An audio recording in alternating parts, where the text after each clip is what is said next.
Vous écoutez Europe 1, il est 11h30. Le journal de la santé avec aujourd'hui Isabelle Quenin.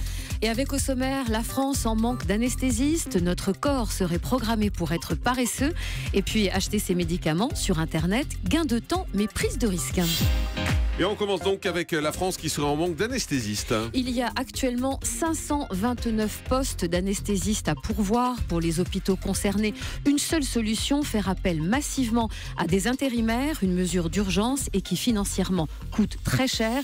Les explications de Marc Pesquio, directeur du service anesthésie du CHU de Pontoise. Il répond aux questions d'Ariane Lavrieux d'Europe 1. Il y a 40 jours par mois où il y a des intérimaires. Donc bien sûr, il y a forcément des jours où ils sont plusieurs. Par jour, sur 12 médecins présents, on peut avoir 3 intérimaires. Mais la situation va s'aggraver parce que j'ai 2 départs très prochainement, un dans 15 jours et l'autre au 31 décembre. Combien ça va coûter à l'hôpital ? Mes projections pour l'année 2016, si nous n'arrivons pas à recruter de médecins, ça va tourner autour de 1 170 000 euros. Ça double le prix de 5 permanents.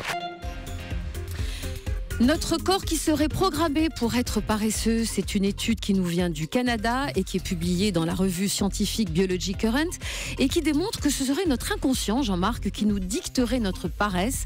Notre corps ferait tout son possible pour faire des économies de calories et optimiser sa dépense énergétique. C'est notre système nerveux qui est capable d'accomplir une telle optimisation d'énergie et il le fait à notre insu. Alors ceux qui passent plusieurs heures par semaine en salle de sport pour brûler des calories vont être déçus d'apprendre que leur système nerveux travaille contre eux. Mais pour la santé, il est recommandé, Jean-Marc, de ne pas trop écouter son système nerveux.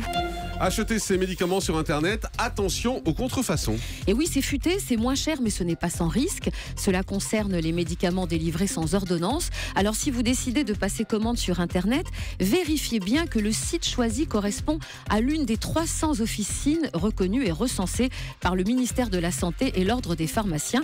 Pour les identifier, c'est très simple, il y a un petit logo qui figure sur le site choisi. Alors les pharmacies sur Internet s'organisent afin d'éviter les dangers de la contrefaçon. C'est une enquête qui a été réalisée par nos confrères de BFM TV. Les offres illégales sont très nombreuses sur Internet. En quelques secondes, il est possible de trouver des traitements, du paracétamol au Viagra, des dizaines de sites, souvent étrangers, qui offrent des prix cassés.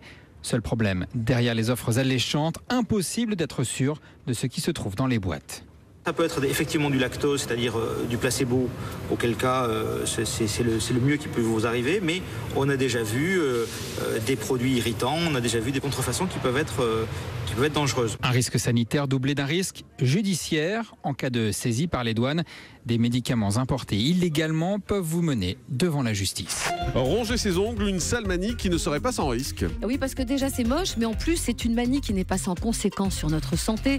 C'est l'Académie américaine de dermatologie qui lance cet avertissement. Se ronger les ongles et surtout mordiller les petites peaux autour rend l'ongle plus vulnérable aux infections. On attaque la barrière protectrice de la peau et cela risque d'endommager les tissus permettant aux ongles de repousser. Alors celui ou celle qui se ronge les ongles devient plus vulnérable aux infections en raison du transfert des bactéries et des virus de la bouche à la main. Et on termine avec le chiffre du jour.